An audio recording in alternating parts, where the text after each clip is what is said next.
প্রথমে ৫-৬টি বড় সাইজের রসুন নিয়ে কোয়া ছাড়িয়ে পরিষ্কার করে নেব।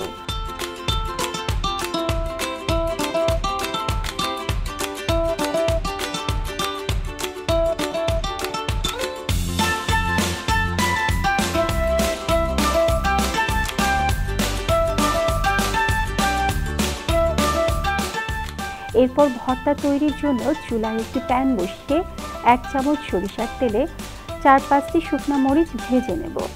মরিচ ভাজার পর রসুনও একইভাবে ভেজে তুলে রাখব।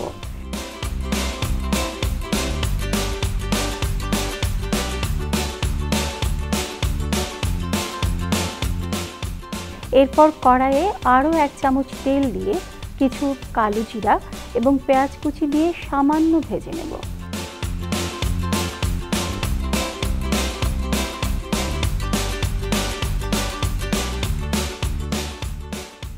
ভর্তা তৈরির জন্য পরিমাণ মতো লবণ দিয়ে শুকনো মরিচগুলো ভেঙে নেব।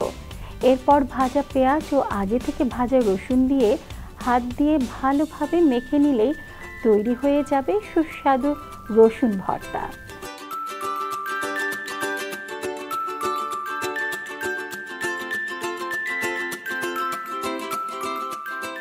এবার গরম ভাতের সঙ্গে পরিবেশন করুন।